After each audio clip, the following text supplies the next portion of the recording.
Tu demanderas sans doute à quoi me sert le baptême s'il n'abolit et n'éradique pas complètement le péché. C'est ici qu'il s'agit de bien comprendre et appréhender le sens du baptême. Voici en quoi t'aide le vénérable sacrement du baptême.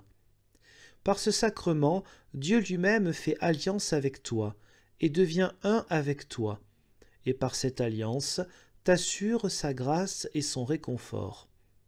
Premièrement, te soumettre au sacrement du baptême et à sa signification veut dire que tu désires mourir avec tes péchés et être recréé au dernier jour. C'est ce que t'atteste le sacrement, nous l'avons déjà dit. Dieu accepte ton désir comme celui de lui appartenir. Il te fait donner le baptême et commence ainsi à te régénérer dès cet instant. Il répand en toi sa grâce et son Esprit Saint, lequel commence à faire périr le péché de ta nature et te prépare à mourir et à ressusciter au dernier jour. Deuxièmement, tu t'engages envers Dieu à persister dans cette alliance et à tuer chaque jour davantage ton péché, aussi longtemps que tu vivras et jusqu'au moment de ta mort. Dieu répond à cet engagement en te mettant à l'épreuve, ta vie durant, par de nombreuses bonnes œuvres et souffrances.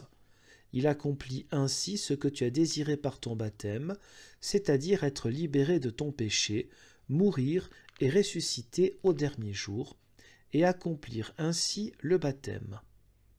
C'est la raison pour laquelle nous pouvons lire et constater combien Dieu a laissé martyriser et souffrir ses saints bien-aimés, afin que par leur mort précoce, ils satisfissent le sacrement du baptême, mourussent et fussent régénérés. En l'absence de tribulation, lorsque nous ne souffrons ni ne sommes mis à l'épreuve, nous nous laissons dominer par notre nature mauvaise, nous rendons ainsi inefficace notre baptême, nous tombons dans le péché, et nous restons le vieil homme d'avant le baptême. Tant que tu gardes ton engagement avec Dieu, Dieu t'accorde en retour sa grâce et s'engage envers toi à ne pas t'imputer les péchés qui persistent dans ta nature après le baptême. Il ne veut pas en tenir compte, ni te condamner pour cela. Il lui suffit, et il lui plaît, que tu t'exerces constamment et que tu désires tuer ces péchés et en être délivré par ta mort. Pour cette raison, même si de mauvaises pensées ou de mauvais désirs t'agitent, et même si tu pèches et succombes parfois, mais que tu te relèves et reviens à ton engagement, tes péchés sont déjà envolés en vertu du sacrement et de l'alliance, comme l'explique saint Paul en Romains 8, verset 1. Le penchant au péché de notre nature mauvaise n'est plus motif de condamnation pour celui qui croit en Christ, ne cède pas à son penchant et ne l'accepte pas. Saint Jean l'Évangéliste déclare dans son épître « Même si quelqu'un venait à pécher, nous avons un défenseur devant Dieu, Jésus-Christ devenu pardon de nos péchés. » Première lettre de Jean, chapitre 2, versets 1 et 2. Tout cela est accompli dans le baptême, par lequel le Christ nous est donné. Nous le verrons dans le sermon suivant. Si cette alliance n'existait pas et si Dieu, dans sa miséricorde, ne nous témoignait pas une grande indulgence, il n'y aurait pas de péché aussi petit pour ne pas entraîner notre condamnation, car la justice divine ne peut tolérer aucun péché. C'est pourquoi il n'y a pas au monde de réconfort plus grand que le baptême.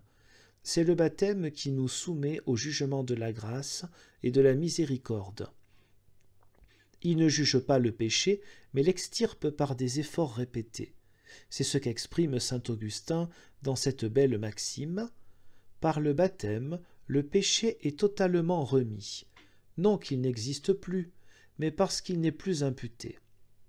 C'est comme s'il disait « Le péché demeure dans notre chair jusqu'à la mort et la tourmente sans relâche, mais du moment que nous ne l'acceptons pas et ne persistons pas, le baptême fait que le péché ne peut ni entraîner notre condamnation, ni nous causer de tort, tant qu'il est au contraire chaque jour un peu plus éliminé, et cela jusqu'à la mort. » Que personne ne s'effraie donc s'il ressent des penchants mauvais et des amours coupables, qu'il ne désespère pas non plus s'il y cède, mais au contraire qu'il se souvienne de son baptême et y puise un joyeux réconfort. Car Dieu a fait alliance avec lui. Il s'est engagé à anéantir son péché et à ne pas le lui imputer à condamnation, à condition que le baptisé ne consente pas au péché et n'y persiste pas. Que de telles pensées et de tels désirs fassent rage en nous, et que nous y succombions même, ne doit pas nous conduire au désespoir. Sachons plutôt y voir un avertissement de Dieu, qui veut que l'homme se rappelle son baptême et les paroles prononcées ce jour-là, implore la grâce de Dieu, s'efforce de combattre le péché et désire mourir pour pouvoir en être délivré.